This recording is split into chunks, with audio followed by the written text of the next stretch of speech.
The sound of breaking glass, followed by her father's slurred curses, made Willa Gardner press herself against the cold wall of the saloon's back room, knowing what was coming but praying she was wrong.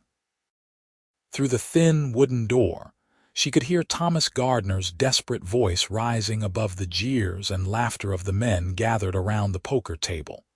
And when the words finally came clear, her blood turned to ice in her veins. "I'll stake her then," her father shouted, his words thick with whiskey and desperation. "My daughter, she's 20 years old, clean, can cook and clean and do whatever needs doing. That's got to be worth the $1,200 I need to stay in this hand." Willa's hands flew to her mouth, stifling the gasp that threatened to escape. This was Bodie, California in the year 1878, a gold mining town perched high in the Sierra Nevada where fortunes were won and lost on the turn of a card. But she had never imagined her own father would gamble her away like a horse or a piece of property. Her mother had died 3 years ago from fever, and since then, her father had spiraled deeper into drink and cards, but this crossed a line she hadn't known existed. "Let me see her," a rough voice demanded, and Willa recognized it as belonging to Marcus Webb, a claim owner who had a reputation for cruelty toward the women who worked in his boarding house. The stories she had heard about him made her skin crawl. "Willa." Her father called out, his voice cracking. "Get out here, girl." Her legs felt like lead as she pushed open the door and stepped into the smoky main room of the Lucky Dollar Saloon. 20 sets of eyes turned to look at her, assessing her like livestock at an auction. She kept her chin up despite the humiliation burning through her chest, her dark blonde hair pulled back in a simple braid, her calico dress faded but clean. She had her mother's green eyes and the kind of face that men looked at twice, though she had never welcomed the attention.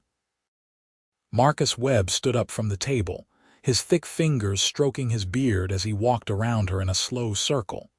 "She'll do," he said finally, "but I want papers drawn up proper. She works for me for 5 years to pay off the debt, and if she tries to run, the law brings her back." "Now hold on." Another voice cut through the room, and Willa's eyes snapped to the speaker. He was sitting in the corner, his chair tilted back against the wall, and she wondered how she hadn't noticed him before.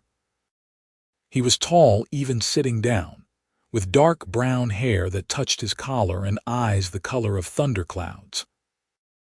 His clothes were dusty from travel, his gun belt worn but well maintained, and there was something about the way he held himself that suggested he was dangerous in a controlled sort of way. "That hand hasn't played out yet. You don't know if you're winning anything, Webb." Marcus Webb's face darkened. "Stay out of this, stranger. This doesn't concern you. I'm in the game, aren't I?" The man let his chair drop forward with a thud and leaned his elbows on the table. "That makes it my concern. Deal the cards." Willa watched, hardly daring to breathe as the dealer laid out the final cards. Her father's hands shook as he arranged his hand, and she could see the desperation in every line of his face. Whatever he had, it wasn't good enough. Marcus Webb spread his cards with a triumphant grin, revealing 3 queens and a pair of 8s. "Full house," Webb announced. "The girl is mine." "Not quite," the stranger said quietly and laid down his cards one by one. 4 jacks stared up from the green felt table. The room erupted in noise, men shouting and cursing, chairs scraping back. Marcus Webb's face turned purple with rage. "You cheated," he snarled. The stranger stood up slowly, his hand resting on his gun. "Careful what you accuse a man of, especially when you've got no proof." "The pot is mine, which means I just won the $1,200 your claim was worth, Webb, plus whatever else is in there."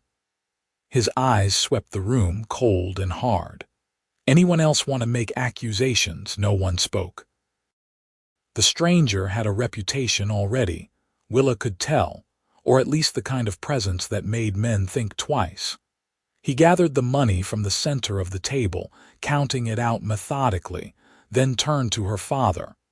"You staked your daughter for $1,200. Thomas Gardner couldn't meet his eyes. "I had a sure hand. I thought I had queens over tens." "You thought wrong." The stranger pulled out a stack of bills and counted out $1,200, then held it out to Thomas. "Here's your stake back. We're even." Her father reached for the money with shaking hands, but the stranger pulled it back. "On one condition. You sign a paper saying you've got no claim on your daughter anymore. She's free of you."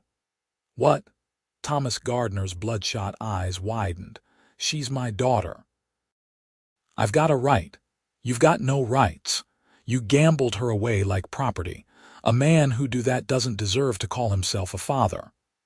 The stranger's voice was quiet, but it carried a weight that made everyone in the room stand still. "Sign the paper, or I keep the money, and you owe Webb $1,200 you don't have. Your choice." It took less than 5 minutes for someone to fetch paper and pen from the saloon keeper's office.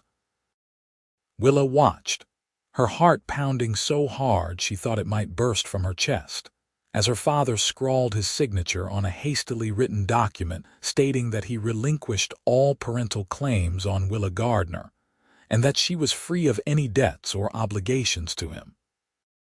The stranger signed as witness, along with the saloon keeper, and then it was done. Thomas Gardner took the money and left without looking at her, pushing through the crowd and out into the cold November night. Willa stood frozen, unsure what to do or say. The stranger folded the paper carefully and put it in his pocket, then turned to face her. "What's your name?" he asked. Willa Gardner." Her voice came out steadier than she felt. "I'm Dalton Nash." He tipped his hat slightly. "You got somewhere safe to stay tonight?" She hesitated, then shook her head. The boarding house where she and her father had been renting a room would not be safe once he came back drunk and realized what he had signed. "There's a hotel down the street. The owner's wife is a decent woman.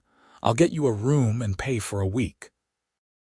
Dalton Nash picked up his saddlebags from beside his chair and gestured toward the door. "Come on." "Wait." Willa found her voice fully. "Why did you do that? You could have kept the money and walked away." Dalton Nash looked at her with those storm cloud eyes, and something in his expression made her breath catch. Because no person should be bought or sold, and no father worth the name would use his child as a poker stake. He held out his hand. "You don't owe anyone anything, Miss Gardner. Not your father, not Marcus Webb, and not me. You're free." The words hit her like a physical force. Free. She had been prepared for a different kind of owner, another debt, another obligation, but he was telling her she owed nothing. Willa took his offered hand, feeling the calluses on his palm and the strength in his grip, and let him lead her out of the Lucky Dollar Saloon into the clear, cold night.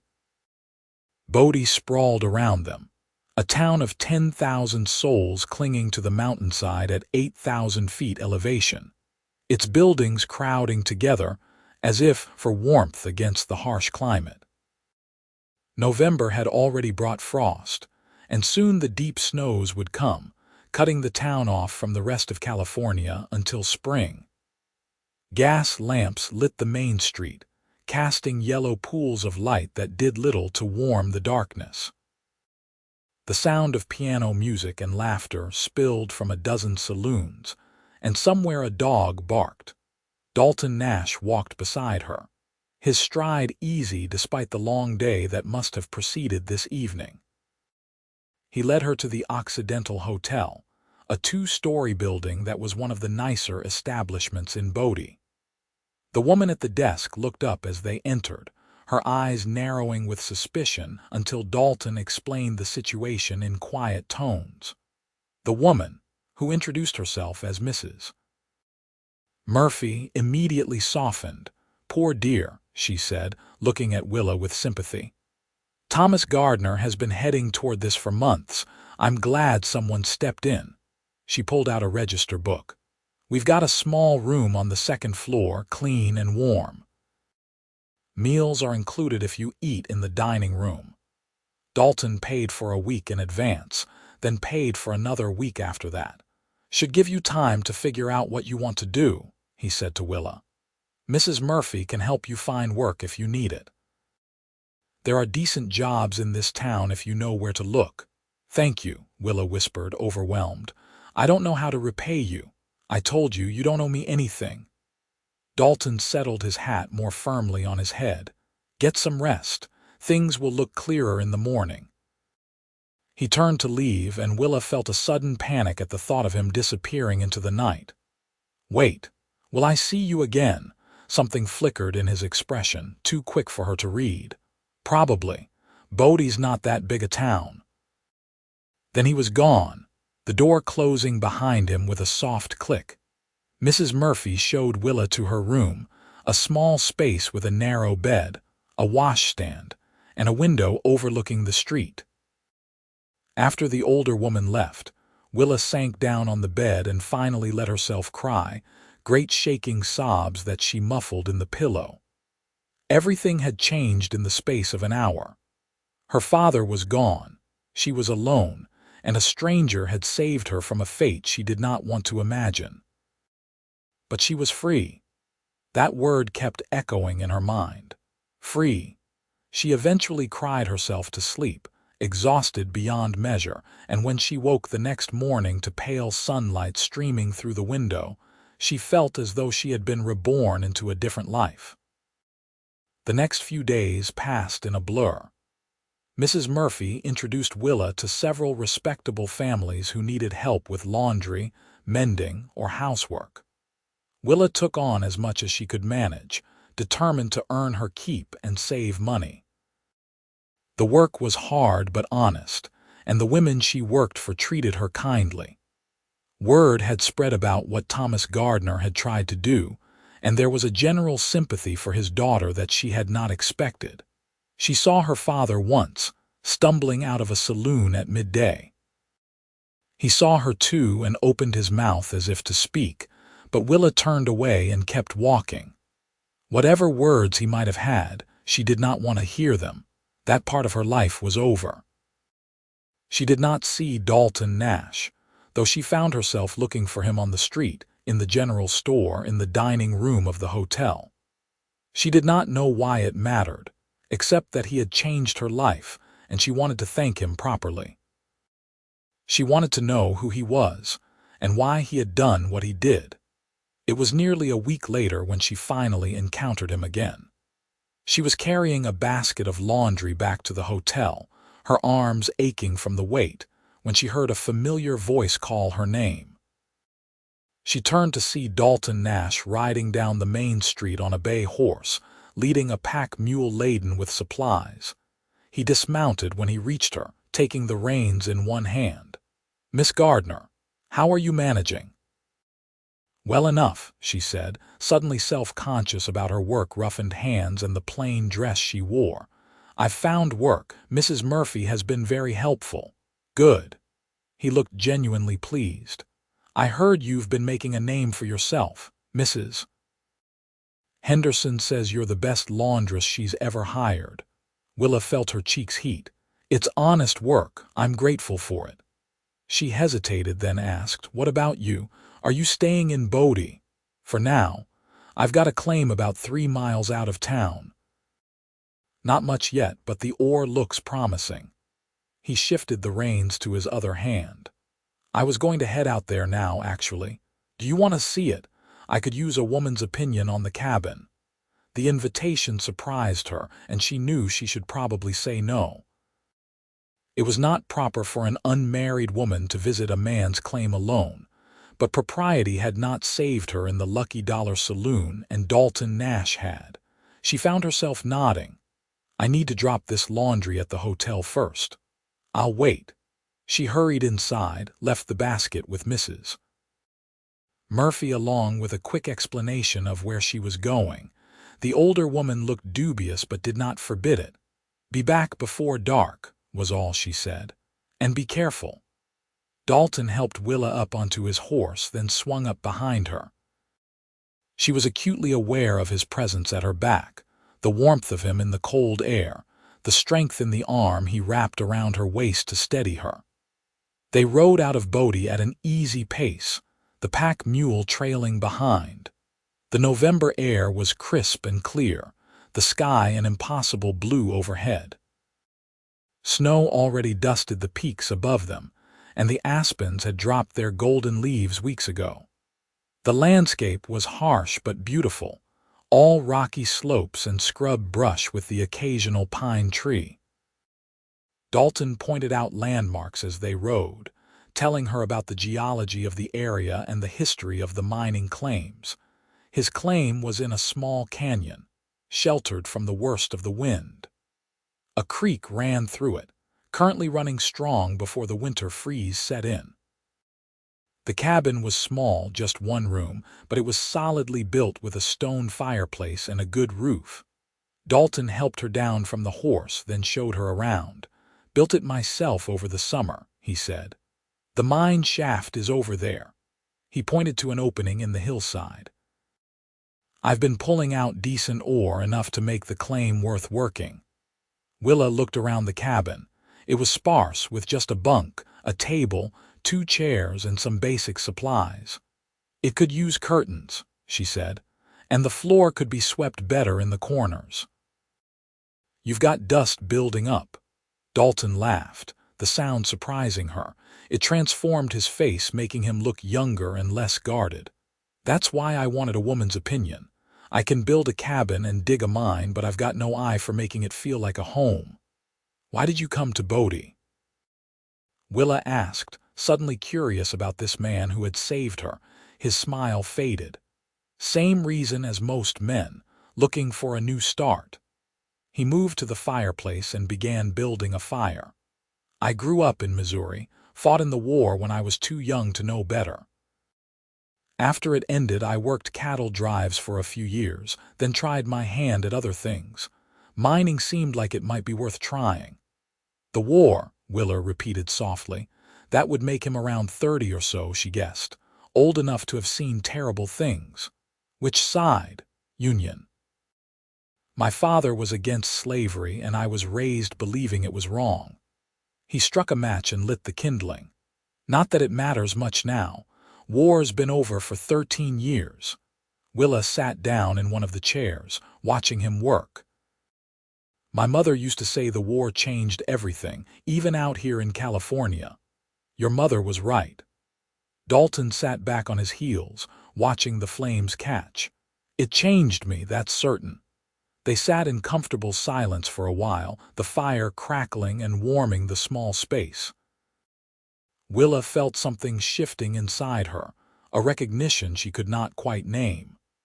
Dalton Nash was not like other men she had met. He was quiet and self-contained, but there was a depth to him that intrigued her. And he had saved her without asking for anything in return, which made him nearly unique in her experience. "Why did you really do it?" she asked finally. "In the saloon, I mean. You could have won the hand and taken the money and left me to Marcus Webb. Or you could have won the hand and kept me yourself. Why did you set me free?" Dalton turned to look at her, the firelight reflecting in his gray eyes. "Because I was a slave once," he said quietly. "Not the kind you're thinking of. But after the war, I owed money to the wrong people, and they owned me for 2 years while I worked it off. I know what it feels like to belong to someone else, to have no say in your own life. I wouldn't wish that on anyone, especially not for something that wasn't your fault." The confession hung in the air between them, raw and honest. Willa felt her heart constrict with sympathy and something else, something warmer and more dangerous. "I'm sorry that happened to you. It made me who I am." Dalton stood up, brushing off his hands. "Come on. I'll show you the mine before we head back." The mine was everything Willa expected, dark and cold and smelling of rock and earth. Dalton lit a lantern and led her a short way into the shaft, showing her the veins of quartz and the glint of gold within. It was hard, dangerous work, she could tell, but he spoke about it with enthusiasm. They rode back to Bodie as the sun was starting to lower, painting the mountains in shades of orange and pink. Dalton left her at the hotel with a promise to check on her again soon, and Willa went inside feeling changed in ways she could not articulate. Over the following weeks, Dalton Nash became a fixture in her life. He came into town every few days for supplies, and he always found time to seek her out. Sometimes they just talked for a few minutes on the street. Other times he invited her to have coffee in the hotel dining room or to walk with him to the general store. Mrs. Murphy watched these interactions with shrewd eyes but said nothing, and Willa began to realize that the older woman approved. Willa learned more about Dalton with each conversation. He had 2 sisters back in Missouri, both married with children. His parents had died of cholera when he was in his early 20s. He had spent years drifting after the war, unable to settle, until he had finally decided to try mining. He was thoughtful and well-read, with strong opinions on politics and justice. He made her laugh with dry observations about the characters in Bodie, and he listened when she talked about her own life, her memories of her mother, her dreams of something more than just survival. She also learned that he was respected in Bodie, despite being relatively new. Men gave him space, and the few times she saw him in situations that might have turned violent, his mere presence seemed to calm things down. He wore his gun, but she never saw him draw it. He had a reputation as a fair man, which in Bodie was a rare commodity. For her part, Willa found herself thinking about Dalton more and more. She looked forward to his visits into town, felt her pulse quicken when she saw him on the street. She noticed details about him: the way he walked, the rare smile that lit his face, the gentleness in his hands when he helped her onto his horse. She had never felt this way about a man before, this combination of safety and excitement, comfort and attraction.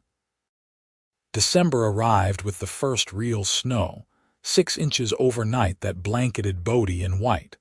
The temperature plummeted, and the wind howled down from the peaks. Willa worried about Dalton out at his claim, alone in that small cabin, but when she mentioned it to Mrs. Murphy, the older woman just smiled. "That man can take care of himself, dear, but it's sweet that you're concerned." Willa blushed, knowing she had been obvious. "I just think someone should check on him." "Then maybe you should." The suggestion startled Willa. "I couldn't. It wouldn't be proper." "Proper," Mrs. Murphy snorted. "You were nearly sold to pay a gambling debt. Proper doesn't mean much when stacked against that. Besides, I see the way you look at him and the way he looks at you. Everyone in town sees it." Willa's blush deepened. "How does he look at me?" "Like you're the first good thing he's seen in a long time." Mrs. Murphy patted her hand. "Mark my words, that man is falling in love with you. Question is, are you falling for him?" The word love made Willa's heart skip. Was that what this feeling was? This constant awareness, this longing, this sense that her life was brighter when Dalton was in it. She thought it might be, and the realization both thrilled and terrified her. She did not have to wait long to see him again. 2 days later, Dalton came into town with his horse and mule, but this time he looked cold and tired. Willa was in the general store when he entered, and she immediately moved to his side.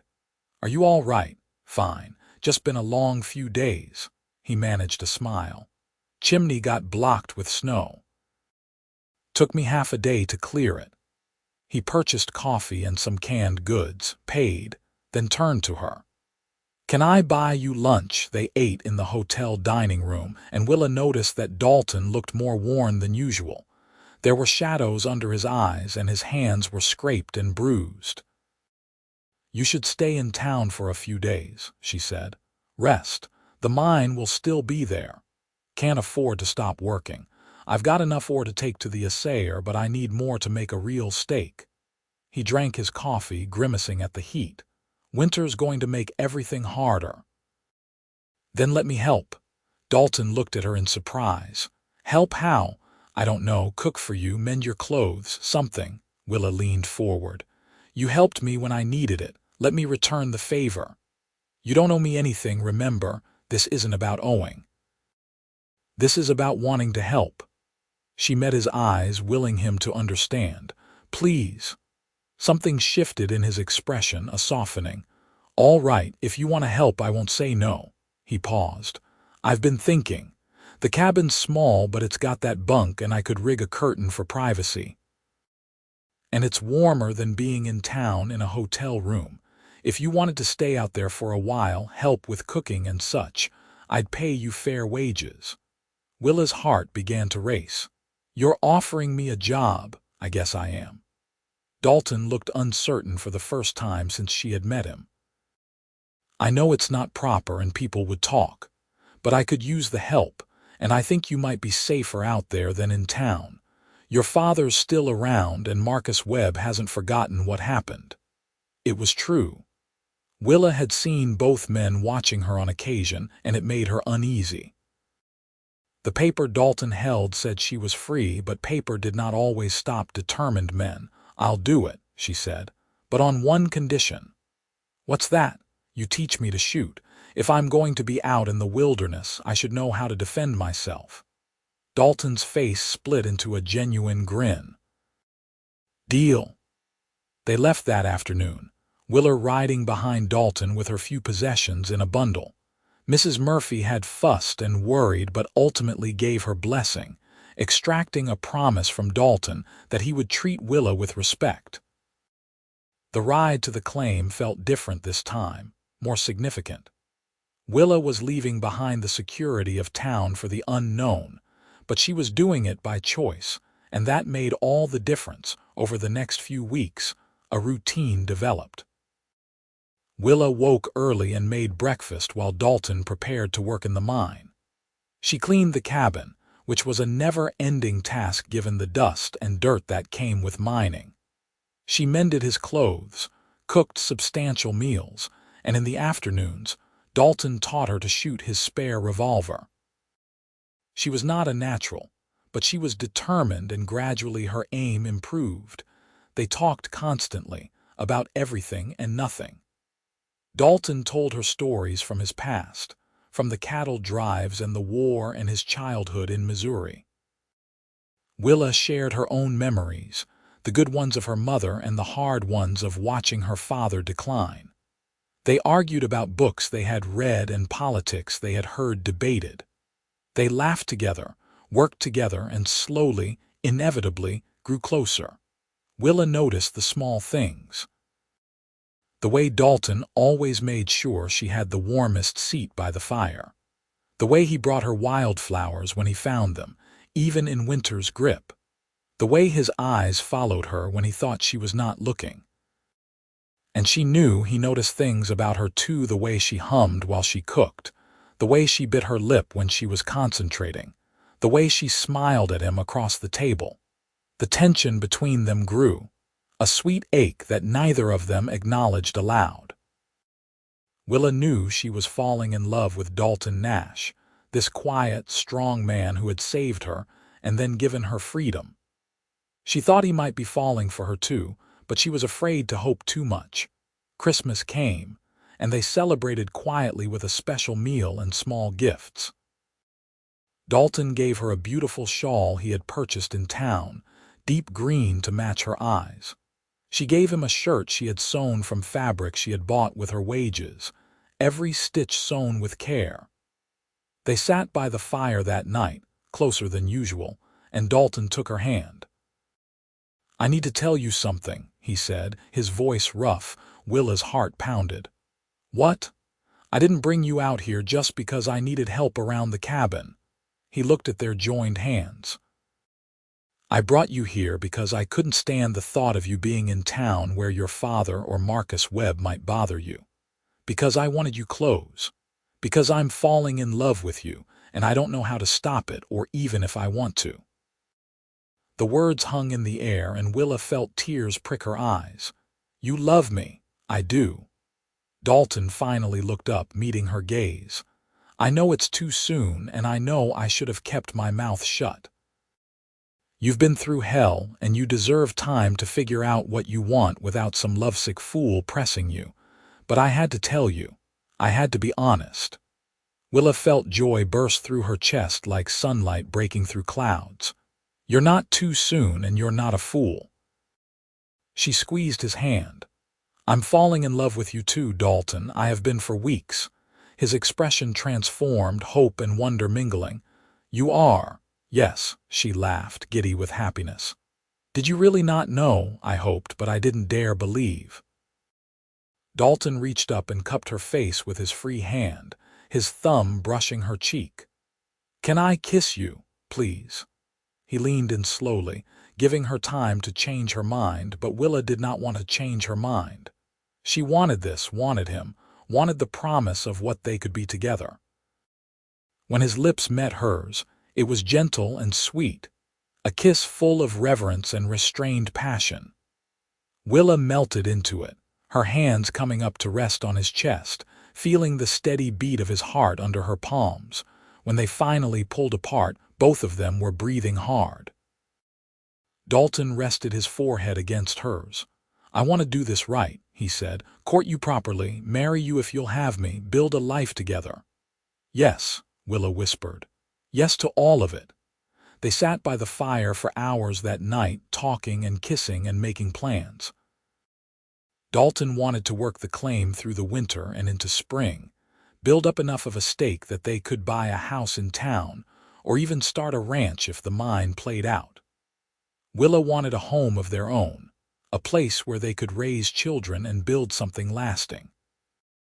They talked about the future with an eagerness that felt like a miracle, given where they had both started. The winter passed in a blur of work and growing love. Dalton proposed officially in January with a simple gold band he had made himself from ore he had pulled from the mine. Willa said yes through happy tears, and they made plans to marry in the spring when the circuit preacher came through Bodie. But before spring could arrive, trouble found them. It was late February when Marcus Webb showed up at the claim with 2 men backing him. Willa was outside gathering firewood when she heard horses approaching. She looked up to see Webb and his men dismounting, and fear spiked through her. She dropped the wood and ran for the cabin, shouting for Dalton. He emerged from the mine shaft, took one look at the situation, and moved quickly to Willa's side. Get inside, he told her quietly. Stay there unless I call for you. I'm not leaving you alone. Willa, please. His eyes were hard. Trust me. She reluctantly went into the cabin but left the door open a crack so she could see and hear. Dalton walked forward to meet Marcus Webb, his hand resting casually on his gun. Webb, what do you want? What's mine? Marcus Webb said flatly. That girl. The paper your friend drew up in the saloon was illegal. Her father didn't have the right to sign her over. The paper says she's free of him, not that she was signed over to anyone, and it's legal enough. Dalton's voice was calm, but there was steel underneath. She doesn't owe you anything. You lost that hand fair and square. I'm saying it was fixed. You cheated. Prove it. Marcus Webb's face darkened.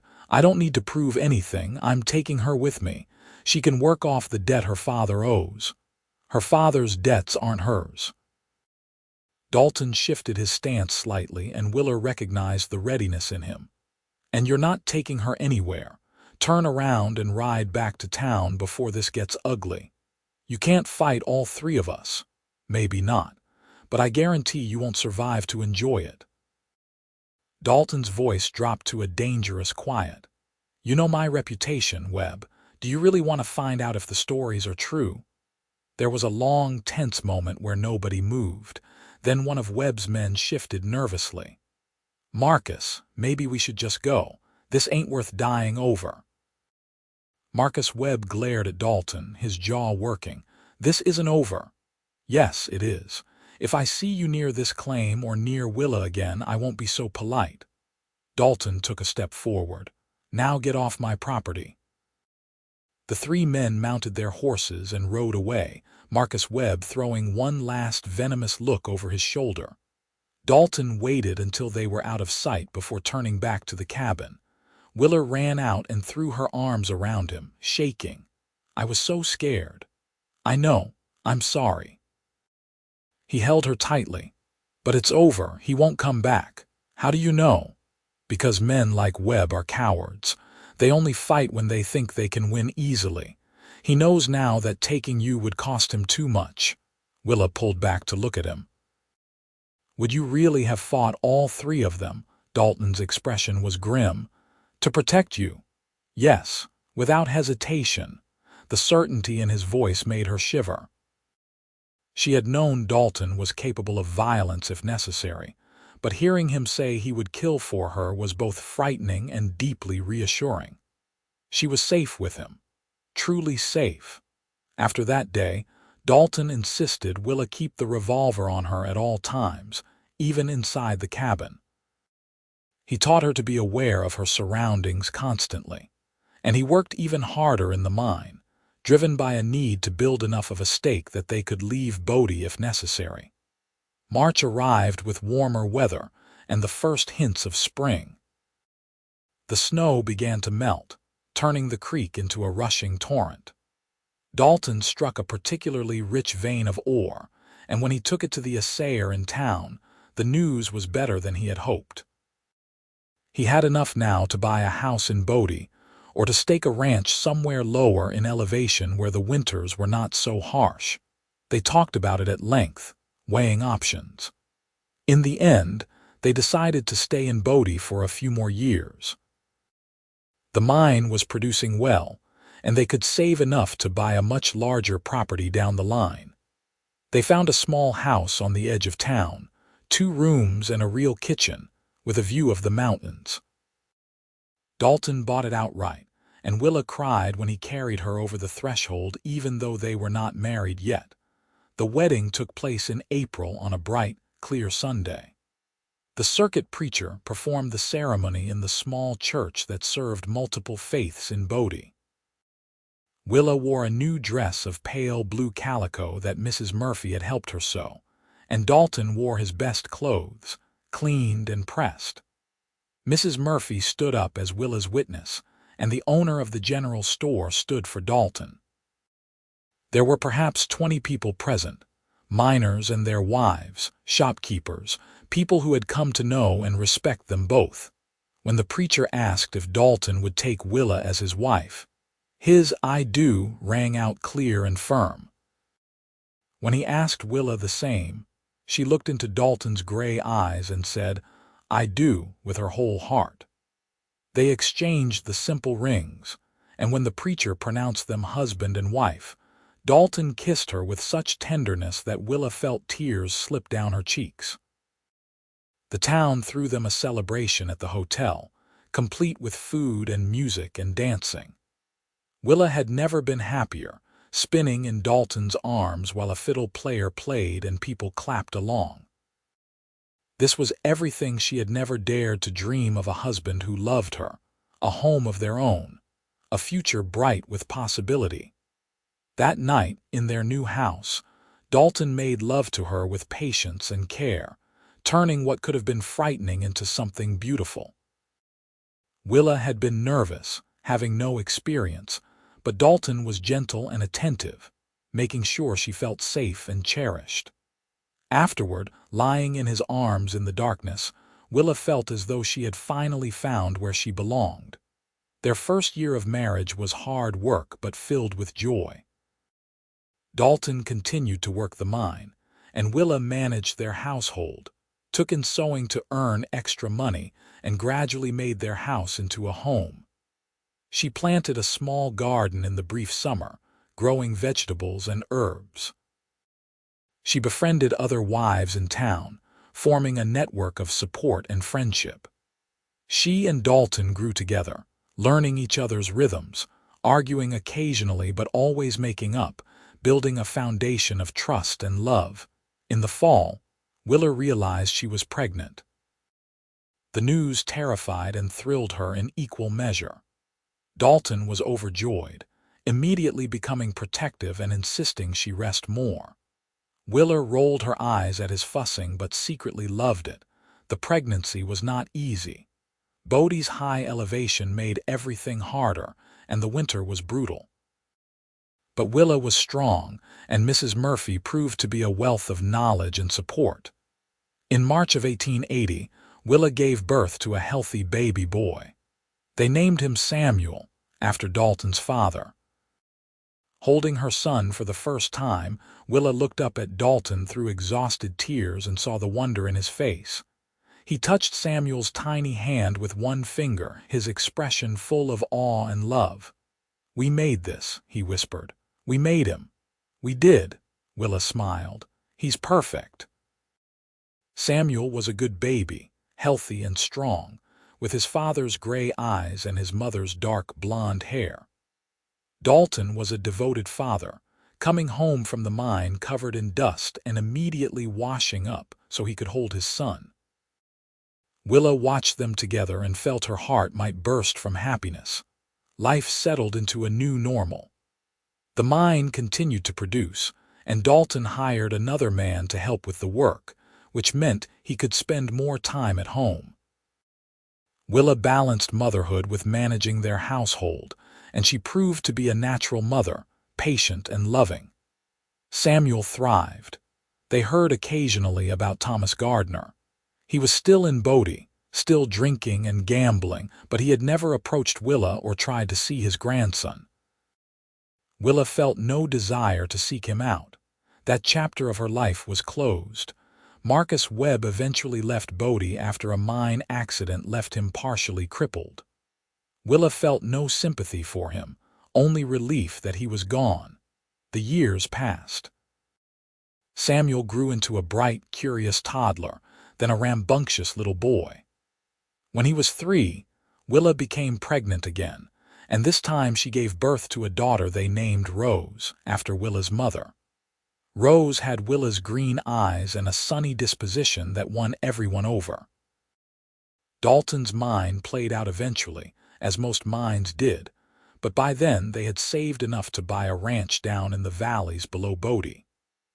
They moved when Samuel was 7 and Rose was 4, leaving behind the harsh winters and thin air for a gentler climate.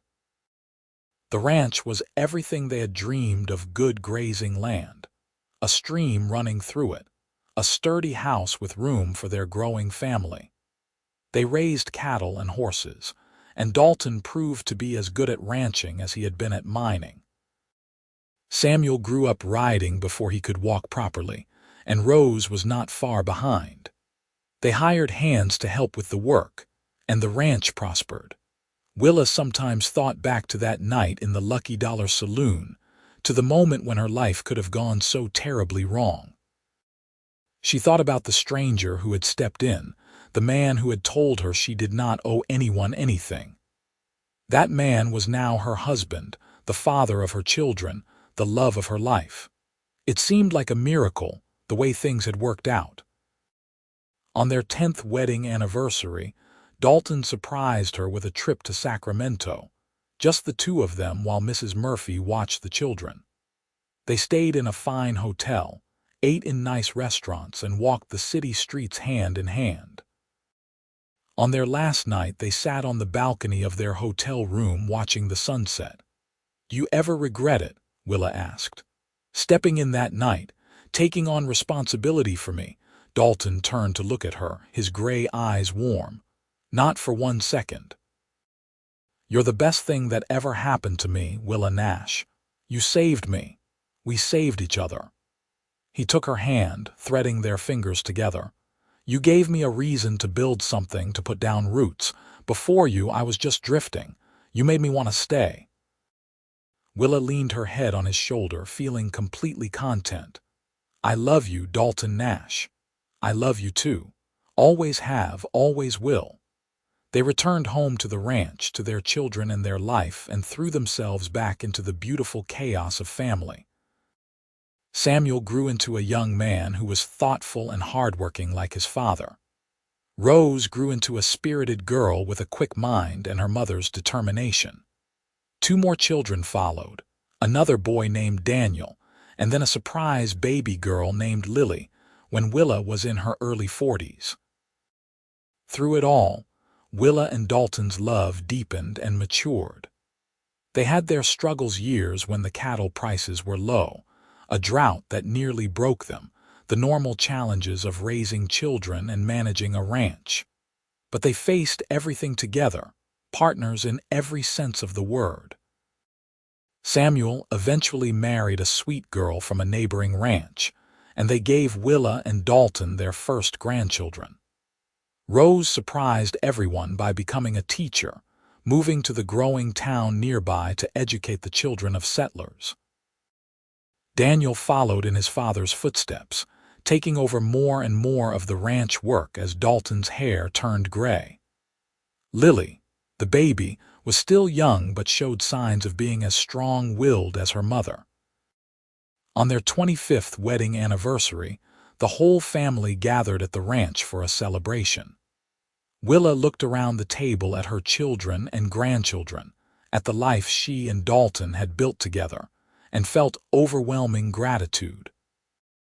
This was so far beyond what she could have imagined that night in the saloon when everything had seemed hopeless.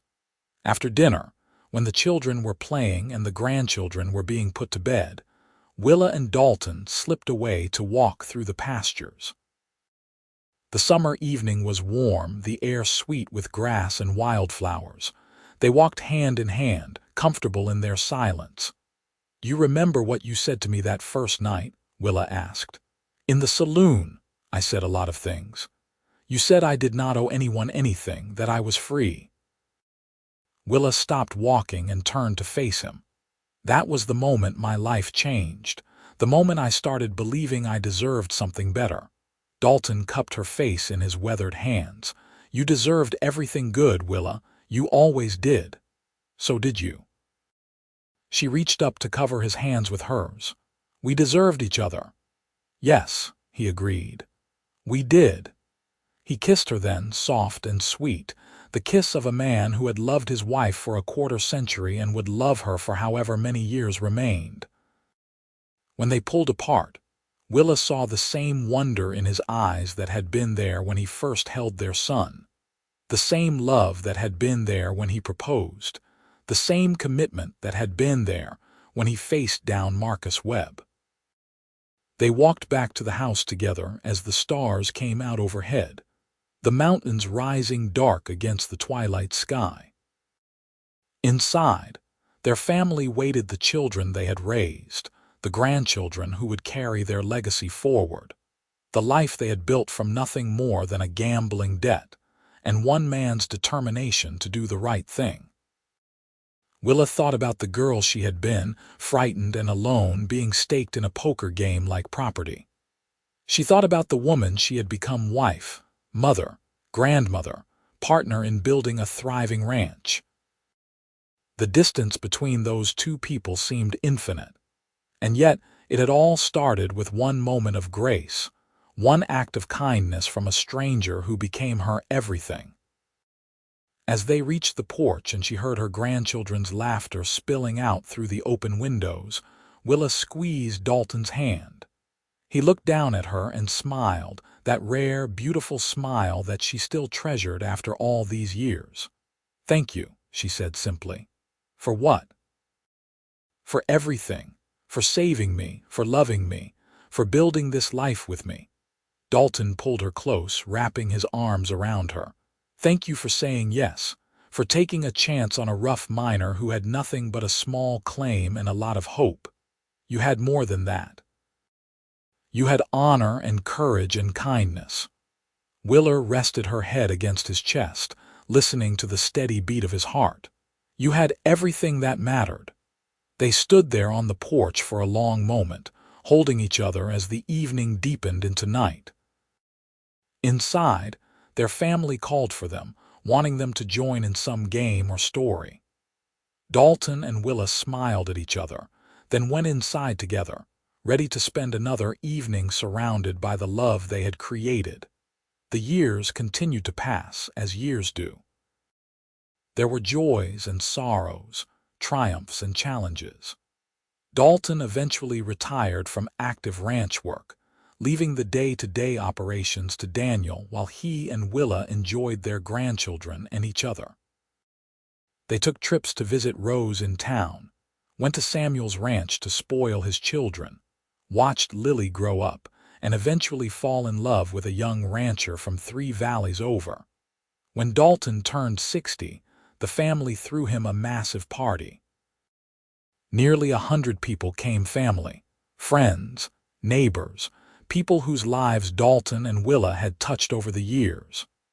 There were speeches and toasts, stories told about Dalton's fairness and Willa's kindness, memories shared that made everyone laugh and some that made them cry. Late in the evening, when most of the guests had gone home and only family remained, Samuel raised his glass one more time.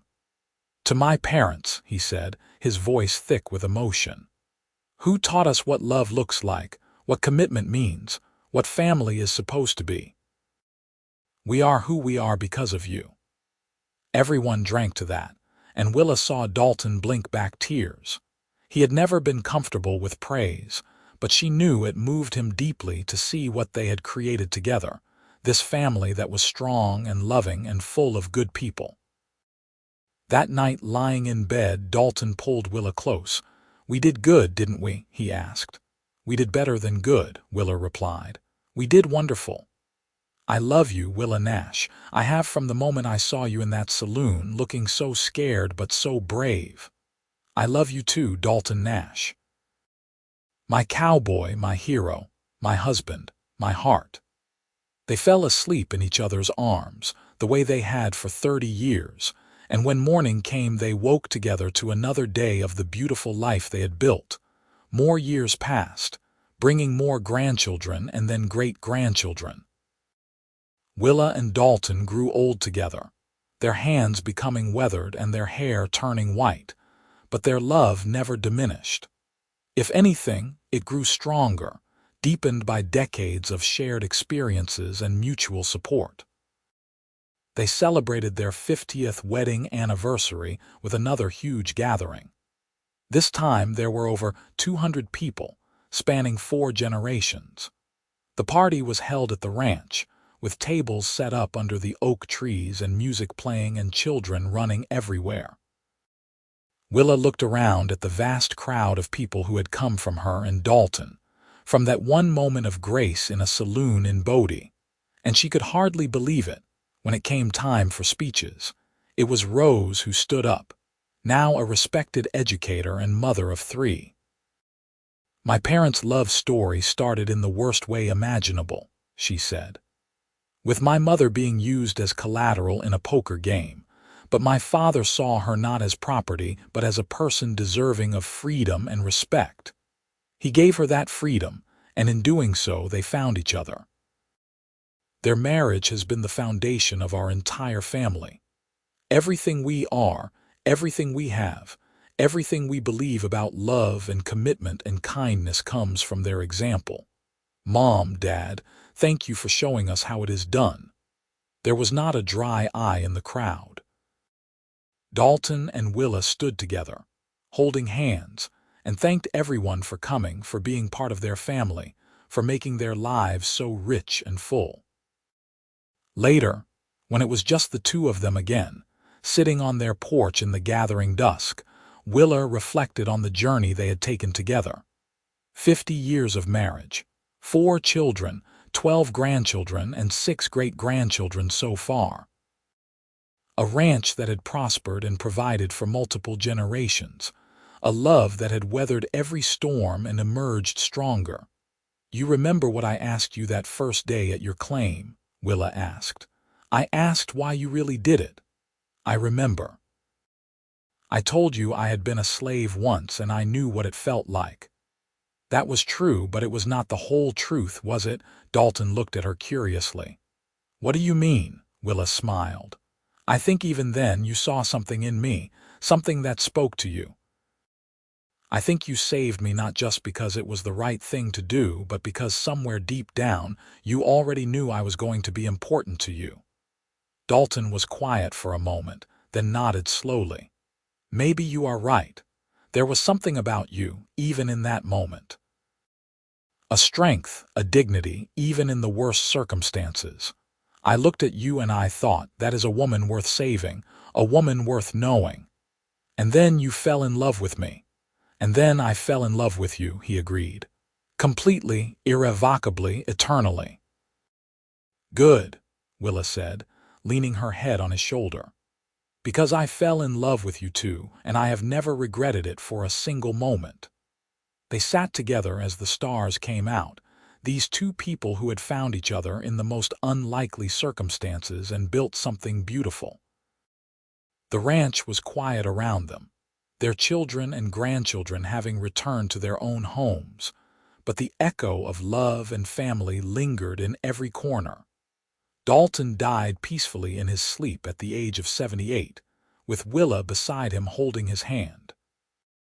His last words to her were, "I love you," and she whispered the same words back through her tears. The funeral was enormous, with people coming from all over California to pay their respects to a man who had lived with honor and died surrounded by the love he had cultivated.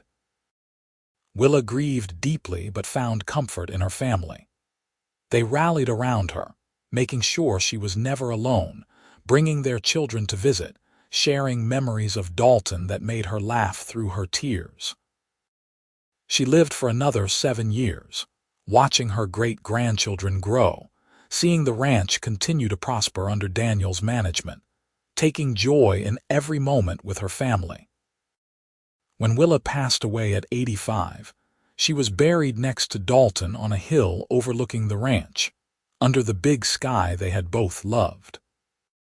Her children and grandchildren and great-grandchildren gathered to remember her strength, her kindness, her love, the way she had built a family from nothing and taught them all what it meant to live with grace and courage. At the gathering after the funeral, the family told stories. Samuel talked about how his mother had taught him to read using newspapers and catalogs because there were no schools nearby when he was young. Rose remembered her mother's patience and wisdom, the way she always seemed to know the right thing to say. Daniel spoke about working alongside both his parents on the ranch, learning from their example how to be fair and hardworking.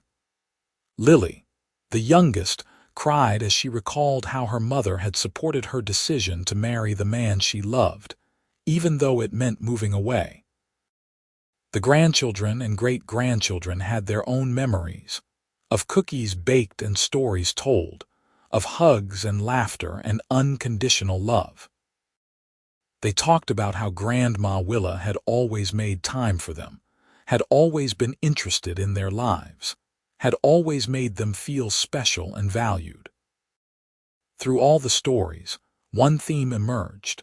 Willa and Dalton Nash had loved each other and their family with a fierce, enduring devotion that had shaped multiple generations. They had started with nothing but each other and built an empire of love that would last long after they were gone.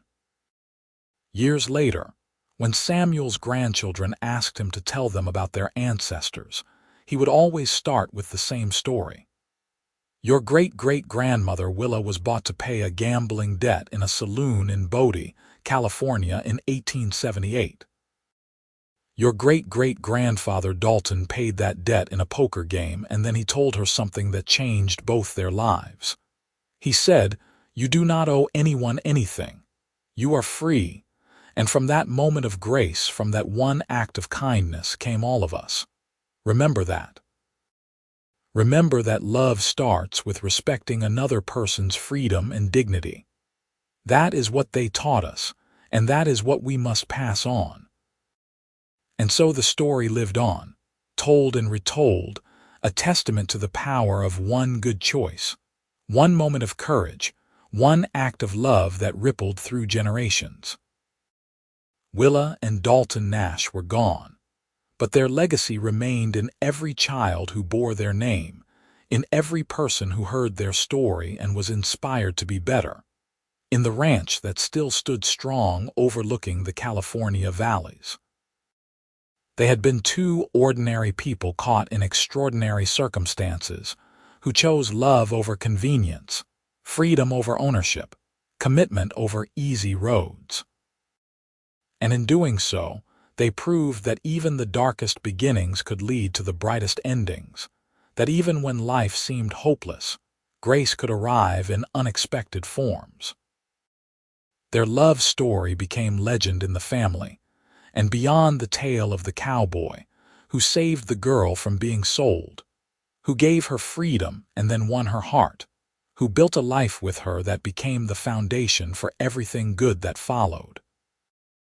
It was a story of the Wild West, of hard times and harder choices, but ultimately it was a story of hope and love triumphant.